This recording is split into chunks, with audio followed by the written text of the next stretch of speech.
Pessoal, hoje a gente está aqui no Pode Filtrar, podcast que a gente conversa de uma forma prática e direta sobre a indústria. Hoje a gente vai dar início a um novo quadro aqui dentro, que é o Descomplicando a Indústria. Nesse quadro eu trago o que realmente funciona no campo, para tirar a pressão do dia a dia e trazer novos aprendizados para você. E eu sou o Eric Simas, atuo há 20 anos na indústria e hoje a gente vai falar sobre um tema muito legal, que é quando a gente deve filtrar, desidratar ou fazer flushing em um sistema. Nesse quadro eu trago o que realmente funciona no campo. A gente sabe que o dia a dia ele é bem carregado de tarefas, então a ideia é trazer formas práticas para resolver o seu problema. Eu vou começar explicando por que todo mundo confunde esses processos. É uma área muito nichada, muito técnica, essa área quando a gente fala de filtragem de óleos industriais, desidratação e flushing de sistemas. A filtragem ela está ligada a remover partículas sólidas de um óleo, então a gente faz a remoção através de filtros. Existem vários meios filtrantes para a gente fazer esse processo, mas é um componente sólido que a gente remove do óleo. Quando a gente está falando de desidratação, a gente está falando em remover a água do óleo. Então a gente está removendo um componente líquido que está no óleo. Então existem várias formas também de a gente fazer esse processo, mas ele é um processo diferente da filtragem, que a gente está, nesse caso, a gente está tirando a umidade. E tem um terceiro processo, que é o flushing. O flushing nada mais é do que a gente remover contaminações sólidas, livres, dentro de um sistema. Isso pode ser uma tubulação ou pode ser um circuito fechado, onde a gente tem reservatório, componentes, atuadores, tubulação e todo um contexto por trás que a gente quer remover partículas sólidas livres. Precisa estar muito claro que a gente está falando de partículas livres. Passando pela filtragem, como que a gente identifica a necessidade de iniciar esse processo? O sistema normalmente ele vai perdendo produção, vai perdendo, em alguns casos, vazão, vai gerando algum atravamento de válvulas, o sistema não funciona como deveria funcionar, o atuador ele abre de uma forma mais lenta. Então esses são pontos que vão indicar que a necessidade de fazer uma filtragem. Outro ponto importante é entender o nível de contaminação que o seu sistema aceita. Quando eu estou falando isso, é importante a gente ter uma validação do próprio fabricante, porque se eu preciso completar o óleo do sistema, eu já vou precisar entrar com uma filtragem antes de abastecer esse sistema. Eu estou falando de um tambor lacrado, a gente compra o óleo, antes de colocar no sistema eu preciso filtrar ele para colocar no meu equipamento, se o meu equipamento for sensível. Então existe o caso de a gente fazer a filtragem antes de ter uma necessidade e quando tem uma necessidade, que seria no caso de o equipamento parar de performar como deveria, isso são indícios de que talvez exista a necessidade de a gente fazer uma filtragem de óleo. Como é que eu valido isso? Como é que eu garanto a necessidade? Como é que eu tenho certeza que realmente eu preciso fazer essa filtragem? O modo mais correto para a gente identificar isso é através de uma contagem de partículas a laser. Pode ser através de um contador eletrônico de partícula, que seria o modo mais utilizado, vamos dizer assim, mais avançado atualmente. E existem também outras formas que seriam através de membranas, através de microscópio, que eu não recomendo tanto, mas também seria uma forma de a gente poder identificar uma possível sujidade no óleo.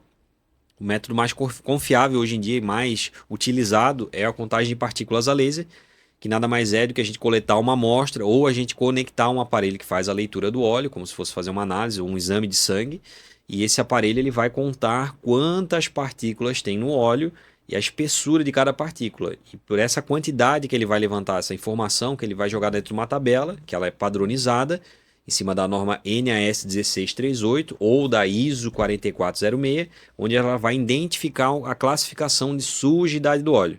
Então, dessa forma, a gente consegue entender se a gente realmente precisa filtrar ou não. E é importante, independente de a gente vai ter que filtrar ou não, a gente ter esse acompanhamento recorrente. Então, meu equipamento funciona de quanto em quanto tempo? Ele funciona 24 horas, 7 dias por semana? Talvez seja importante fazer uma análise aí pelo menos a cada 3 meses. Não, meu equipamento funciona só no horário comercial. Talvez aí caiba de repente fazer uma análise a cada 6 meses. Eu recomendo pelo menos a cada 6 meses fazer uma análise para a gente entender e também ter esses padrões, né, esses dados para a gente ir acompanhando a condição do óleo.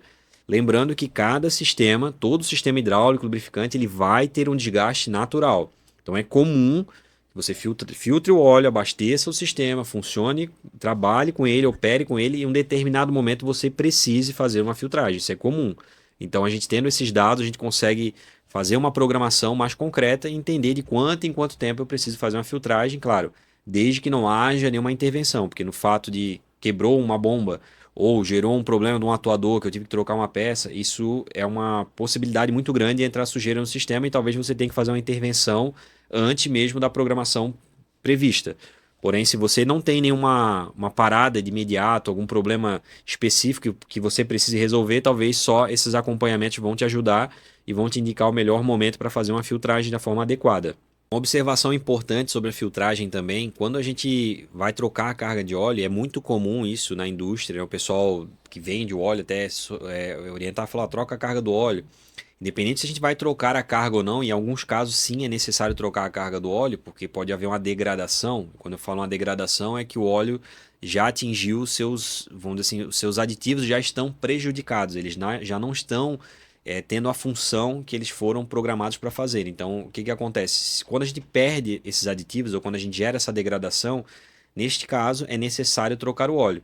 Só que quando a gente troca o óleo, e eu gosto de trazer uma analogia, eu falo várias vezes aqui sobre isso, né? Eu falo sobre uma piscina, né? Pensa que eu tenho uma piscina em casa e essa piscina eu tenho uma quantidade de água, 20 mil litros de água, e eu resolvo trocar a água da minha piscina, mas a minha piscina ela tá toda suja, então as bordas dela estão com sujeira, tá com fundo cheio de sujeira lá de lama, de terra, enfim, de sujeira mesmo que aconteceu aí da chuva, folhas, enfim. O que acontece? Quando eu troco a carga de água, eu tô colocando uma água limpa, sim. Porém, essa água limpa vai entrar em contato com uma piscina suja e automaticamente vai sujar a água nova. Então é a mesma coisa funciona no sistema. Parece simples o que eu estou falando aqui, mas no dia a dia é muito comum ver as pessoas da manutenção na indústria entender que não, é só drenar o óleo e colocar um óleo novo. Pô, mas e o sistema? E os tubos? E os componentes? E o restante, o resíduo de óleo que fica ali dentro? E o resíduo de contaminação que tem ali dentro? Então, independente se a gente vai trocar a carga de óleo ou não, neste momento, é necessário que a gente faça pelo menos uma filtragem para a gente garantir que esse sistema ele está 100% limpo, garantindo que o equipamento funcione e entregue a melhor performance. Então esse é um ponto bem importante de se observar. Agora falando sobre a desidratação de óleo. Quando que eu devo fazer uma desidratação de óleo? Eu recomendo que assim como a filtragem, quando vocês forem fazer uma coleta de óleo, você já indique para o laboratório, ou se você não tiver o aparelho, que você utilize um aparelho que você já consiga identificar a necessidade ou não de fazer uma desidratação de óleo. Porque o que acontece? Quando a gente tem umidade no óleo, e quando eu estou falando umidade, o óleo ele aceita muito pouca água. Quando a gente tem 100 litros de óleo e tem 1% de água, a gente está falando que a gente tem 1 litro em 100 litros de óleo. Isso seria extremamente agressivo ao óleo.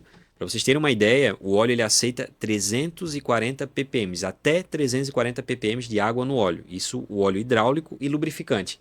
O que eu estou querendo dizer com isso? Que ele aceita até 340 partes por milhão de água no óleo. Então, dá uma olhada no nível de sensibilidade que o óleo tem com relação à umidade. Então, eu estou falando que se a gente tem 100 litros de óleo, a gente teria 0,34% de água no óleo, já seria o limite. Então, assim, é algo que é realmente muito sensível. Então, a gente precisa fazer um ensaio para entender o nível de contaminação que tem de água no óleo e o que acontece quando tem água no óleo. Se tiver água no óleo, ele vai gerar oxidação no seu sistema. E o que eu estou falando, o que eu estou querendo dizer com isso? Oxidação de corrosão mesmo. Às vezes a tubulação de ácido carbono, algum componente de carbono. Então essa água, né, ela não vai gerar a lubrificação adequada e ela vai ficar em contato com esse metal e esse metal vai gerar uma contaminação e essa contaminação vai virar contaminação sólida. Com o tempo ela vai começar a soltar e vai ficar diluída no óleo e vai gerar mais contaminação. Então é importante que quando a gente identifica que tem água no óleo, a gente tenha uma intervenção de imediato. A contaminação sólida, por exemplo, existe um grau que é aceitável. De repente, por exemplo, se o teu sistema trabalha com NAS 8, vou dar um exemplo aqui, né? Entendendo que o óleo novo ele vem NAS 12, 10, 11. Quanto mais alto esse número, mais sujo está o óleo, isso falando de partícula sólida.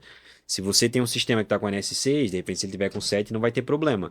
Agora na questão da água, se eu tenho de repente 340 ppm ou 400 ppm de água no óleo, o que acontece? Começa a ter um nível de água muito elevado e vai se torna agressivo ao seu sistema. Ele pode não lubrificar direito a peça, ele não lubrificando direito a peça, ele vai gerar degradação, vai gerar desgaste, e esse desgaste na peça vai gerar muita partícula no seu sistema. E pode também diretamente perder performance.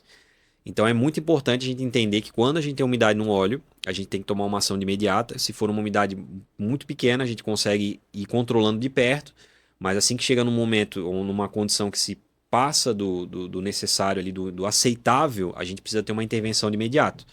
Tá? Então a questão da água ela tem outros fatores não só a questão da contaminação sólida que ela vai gerar por conta do desgaste da não lubrificação, mas também a da oxidação do material, que isso vai te gerar um problema maior, que tu vai ter que ter outras intervenções. Como que a gente identifica? É através das análises. A gente pode fazer alguns tipos de análise para identificar se tem água no óleo. A gente pode fazer uma análise laboratorial, a gente pode comprar um aparelho que a gente utilize em campo que consiga mensurar essa condição de água no óleo. Existe a possibilidade de a gente fazer de uma forma no campo que a gente consiga pelo menos ter uma visualização prévia se existe água no óleo ou não, né? Entendendo que a água ela evapora a 100 graus, se a gente coloca esse resíduo de óleo, essa amostra de óleo numa chapa e aquece ela a 100 graus e essa chapa ela começa a estralar como se fosse pipocar ali, fazer umas bolhas e fazer uns barulhos, né? Vamos dizer assim, a gente consegue ver visualmente que tem água no óleo. Se ele não tiver água no óleo, você só vai ver que o óleo ele vai ficar mais fino. Então essa é uma forma de a gente ter uma identificação inicial, claro que isso não vai te dizer assim quanto de água tu tem no óleo, mas isso vai te dar um parâmetro para entender se tem água no óleo. E existe uma outra forma que quem já trabalha no campo e já atua, como a gente trabalha, né, a Filtrovale atua nesse mercado, a gente tem uma noção através da própria visualização do óleo. Então a gente consegue ter uma amostra e entender como é que está esse óleo. Eu vou colocar aqui, ó, esse aqui seria um óleo que está sem umidade e esse aqui seria um óleo que tem umidade.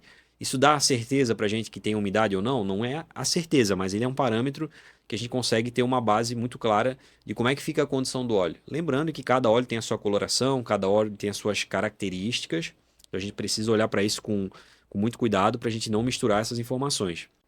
O outro ponto muito importante quando a gente fala de desidratação, que a gente fala de umidade no óleo, é que a gente precisa entender que assim, nós sempre aprendemos que o óleo ele não se mistura com a água.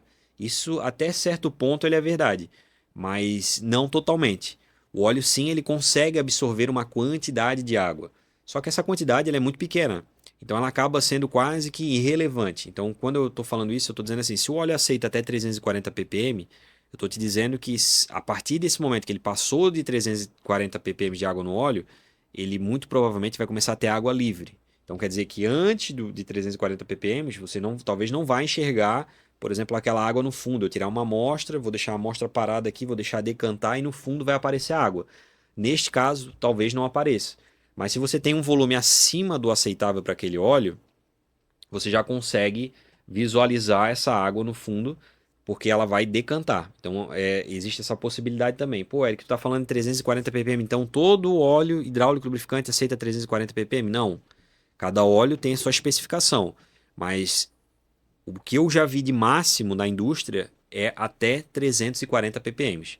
Então é disso para baixo. Tem óleos que aceitam só 100 ppm, tem óleos que aceitam 150, 200, 250. Então isso vai de cada óleo, cada fabricante. Essa especificação, quem vai poder determinar ou indicar para a gente é o próprio fabricante. Vou trazer aqui alguns pontos que podem gerar essa água no óleo. Porque como que a água vai acontecer de água entrar no óleo, né? Então existem algumas situações. Eu vou dar exemplos aqui que talvez não seja a sua realidade, mas é importante falar porque isso já vi na indústria e pode acontecer em algum dos cenários que a gente vai mencionar aqui. Por exemplo, existem alguns casos que a central hidráulica ela fica no tempo. Quando eu quero dizer no tempo, que ela não tem nenhuma cobertura. Então, por exemplo, é um reservatório e esse reservatório ele fica exposto ao tempo. Então chove, pega sol, bate vento, enfim. Então tem vários esses aspectos, né? Pode acontecer de dar uma chuva muito forte e entrar água no óleo. Seria algo até muito simples de resolver e não deveria estar essa central, né, exposta ao tempo. Eu também concordo. Eu entendo que não, mas existem alguns lugares que eu já avistei, já entendi que essas centrais elas estavam extremamente expostas.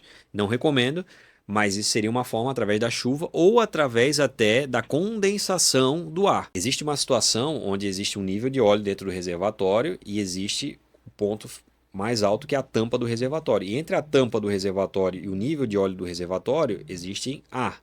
E esse ar, o que que acontece? Se você está numa condição onde ele está com muita temperatura e de repente começa a chover, ele pode vir a condensar, ou que tenha uma troca de clima muito rápida, pode vir a condensar. Isso independente se a central está no tempo, quer dizer, descoberta, ou em um local coberto. Porém, quando ela está numa condição descoberta, a tendência de acontecer esse tipo de problema é muito maior. Então é importante, né, a gente sempre utilizar filtros de sílica, a gente indica para esse tipo de aplicação, então onde a gente coloca um filtro e esse filtro ele vai puxando essa umidade que vai gerando ali para que ela não entre em contato com o óleo. Essa seria uma forma de entrar água no óleo, então através da chuva ou através da condensação, duas formas na realidade. Teria outra possibilidade, você ter um trocador de calor no seu sistema, que esse trocador de calor, para que ele serve, né? E às vezes muitos deles são à base de água. Então existe um trocador onde passa a água de um lado e essa chapa que entra em contato com a água, no outro lado passa o óleo aquecido. E essa troca térmica entre a água gelada e o óleo quente faz o óleo manter uma temperatura estável para que a gente consiga manter uma condição de temperatura constante do óleo. Existem algumas situações que acaba dando um problema de vedação, onde essa chapa ela acaba dando passagem da água para o óleo e acaba contaminando diretamente o seu óleo. E isso aí, quando acontece esse tipo de situação, é uma contaminação excessiva. Então existe essa possibilidade, se você tem trocador de calor à base de água no seu sistema, existe a possibilidade de dar algum problema. É importante trabalhar com manutenções preventivas para que essas vedações elas não ressequem, que elas não estejam em condições precárias e que acabe gerando essa passagem, porque se gerar esse tipo de passagem, a gente está falando de um volume considerável. Nos casos anteriores, por exemplo, da condensação, às vezes são volumes pequenos de água, porque a não ser que seja por um tempo muito prolongado. E no primeiro caso, quando chove, aí pode ser uma condição um pouco mais extrema, que daí pode entrar uma quantidade de água maior.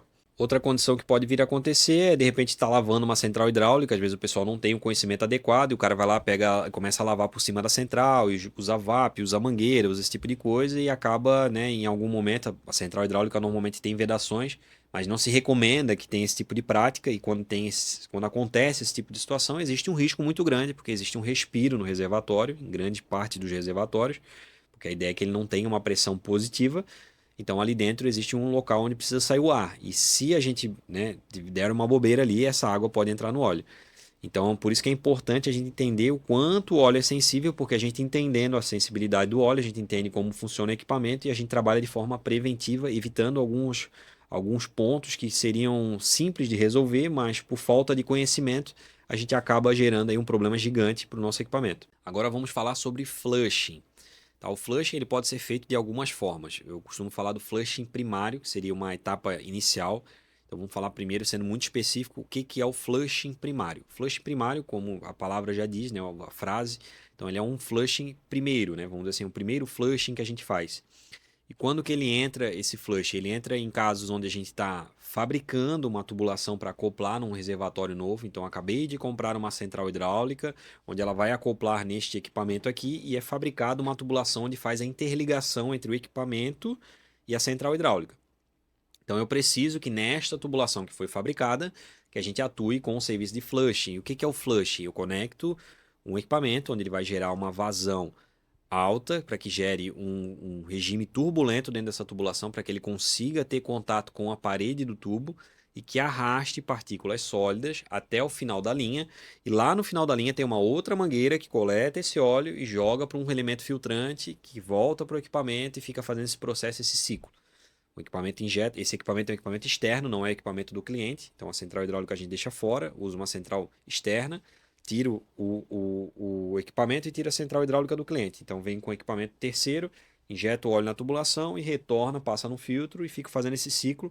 E qual que é o intuito desse processo? É a gente arrastar possíveis partículas soltas que estejam dentro dessa tubulação. Como é que a gente arrasta isso? Tendo uma vazão que gere um regime turbulento dentro dessa tubulação, e aí, lá no final da tubulação a gente vai captar essas partículas através de um elemento filtrante, um elemento físico. Tá? Então a ideia neste momento é não necessariamente é limpar o óleo, mas o óleo é a nossa referência para entender se a tubulação está limpa ou não. Então esse é o flushing mais comum, vamos dizer assim, que seria o flushing primário. E quando também eu tenho que fazer um flushing primário? Quando eu já tenho um sistema operando, eu tenho a central hidráulica, eu tenho o equipamento, já tenho a tubulação fabricada, já tinha feito o flushing primário e daí estou fazendo uma manutenção. Vou ter que trocar um pedaço de tubo desse sistema. Então vou cortar uma tubulação, vou acoplar uma tubulação nova. Neste caso, eu preciso fazer um novo flushing, porque eu estou colocando uma nova peça no sistema, um novo tubo no sistema ou novos tubos no sistema, e eu preciso que esses tubos estejam com flushing para que eu consiga garantir que o sistema vai ficar limpo. Porque se eu coloco uma peça nova, um spool novo, e esse spool não passou pelo mesmo processo no qual, quando eu acoplei os spools iniciais, tinham passado, então eu não consigo garantir que todo o sistema está limpo. Então, se eu for fazer uma manutenção, onde eu tenho que trocar um spool, uma tubulação, um circuito, eu preciso fazer o flushing primário também para garantir que esse sistema esteja limpo. Ô, Eric, eu posso ir lá bater um ar, pegar essa tubulação, vou bater um ar ali, passar um pano. Se você fizer isso, você está fazendo uma limpeza superficial. O que a gente está falando aqui é de uma limpeza muito mais aprofundada. Eu estou falando de partículas micrométricas, não é algo que a gente enxerga a olho nu. Então é importante a gente entender que o nível de sensibilidade do óleo, ele é, dependendo do sistema, muito elevado e a gente precisa ter um cuidado muito grande. Quando eu estou falando de partículas micrométricas, eu gosto de dar o exemplo que um fio de cabelo nosso tem 40 micras de espessura. As partículas que o aparelho lê para fazer contagem de partícula, lê em 4 micras de espessura. Então é algo realmente muito sensível. Então é importante a gente entender e a gente fazer a análise também no ponto correto, porque nesse caso a gente precisa entender se o tubo está limpo. Então agora eu vou explicar para vocês quando que eu consigo identificar que eu posso finalizar o flush, que eu posso terminar o processo. Comecei a fazer o flush, quando eu sei que está bom? Qual é o parâmetro que eu tenho que ter aqui para poder entender se ele está bom ou não? Então, assim, só para trazer um breve, né, comentário aqui, só para que a gente consiga entender, porque existem alguns pontos que são muito profundos que a gente precisaria aprofundar para entender todos os detalhes. Mas primeiro a gente tem que garantir que dentro dessa tubulação existe um regime turbulento, certo? Garantindo que dentro dessa tubulação existe um regime turbulento. Isso a gente pode fazer com medidores de vazão acoplados à tubulação ou ao retorno do sistema. Feito isso, a gente precisa fazer uma análise do óleo que está saindo dessa tubulação. A gente quer identificar se o tubo está limpo. Quem vai dizer para a gente se o tubo está limpo ou não? O óleo.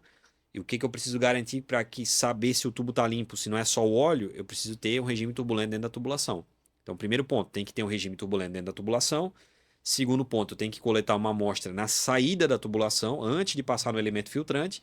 E neste ponto vai me dizer assim, pô, o que está saindo do tubo? Está saindo óleo limpo ou está saindo óleo contaminado? E para mim garantir finalizar o processo, eu tenho que entender que a partir do momento que eu consigo analisar a saída do tubo e está saindo óleo limpo, eu estou entendendo que se existe um regime turbulento dentro dessa tubulação, onde está tendo contato com a parede do tubo e arrastando partículas livres, e não está identificado lá na saída do tubo, a gente entende que esse sistema está limpo.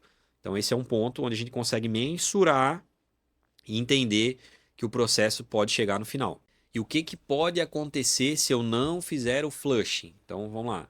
O flushing, ele é uma limpeza inicial. Eu falei aqui do flushing primário, né? Então eu não fazer o flushing primário, o que acontece? O cara fabricou a tubulação, ele foi lá, cortou o tubo, lixou, soldou, e todo esse processo tem N contaminação. Então, porque é um processo, para quem já trabalhou na indústria, quem trabalhou numa parte de montagem, sabe que existe um nível de contaminação nessa área, nesse setor muito grande. Estou falando de poeira, eu estou falando de metal e suspensão, eu estou falando de contaminação por terra, areia, enfim, vários outros materiais que estão expostos ali. Então exige um nível de limpeza muito apurado e a gente não fazer esse tipo de trabalho é a mesma analogia da piscina. Então eu estou lá, comprei uma piscina nova, tenho toda a tubulação velha, tá toda entupida, vou lá, comprei uma piscina nova, coloquei a piscina e naquela tubulação velha. O que vai acontecer? A minha piscina ela vai performar como deveria? É claro que não, porque a tubulação ela está entupida, a tubulação está contaminada. Então o flushing é a mesma coisa. Se eu colocar o óleo limpo, filtrei o óleo, que seria botar água limpa na piscina, mas o reservatório está limpo, os componentes estão limpos, mas a tubulação está toda suja, o que acontece? Vai sair do reservatório o óleo limpo, vai passar no tubo sujo para chegar no equipamento que está limpo. Só que vai chegar o óleo sujo, porque passou por uma tubulação suja e vai contaminar ele. Então eu preciso que seja feita essa limpeza, até porque pode ser que no próprio início, no primeiro funcionamento, pode ser que o equipamento já não funcione. Pode ser que você perca a garantia do equipamento, nesse caso. Porque o fabricante exige normalmente que seja feito um processo de limpeza para que ele consiga garantir que esse equipamento vai funcionar. Pensa comigo aqui, ó, se a gente fizer uma analogia, comprei um carro novo. Acabei de comprar um carro na concessionária. Paguei 100 mil reais no carro. Então, chegou, deu o primeiro ano, tem que fazer a revisão. Eu falo assim, pô, fui na concessionária, é 1.000 reais para fazer a revisão. Aí fui num cara lá da esquina, o cara falou, cara, é 300 reais para fazer a revisão. Ah, vou fazer a revisão lá com o cara, 300 reais. Beleza, economizei 700 reais. Só que o que acontece? Se eu tiver que acionar a garantia, eu não vou ter garantia. Porque o que acontece? Para que a montadora te dê a garantia do carro, ela quer que você faça na concessionária. Ela quer que você siga os padrões, os processos que ela exige para poder dar garantia no motor do carro. Eu, por exemplo, já tive um carro que eu tive que trocar o motor do carro. E eu troquei esse motor de forma gratuita, por quê? Porque eu tinha feito todas as revisões na concessionária. Então é a mesma coisa no equipamento. Eu comprei um equipamento onde ele vem uma central hidráulica e ele vem um equipamento aqui. E eu tenho que contratar uma empresa para acoplar um no outro, para fazer essa interligação.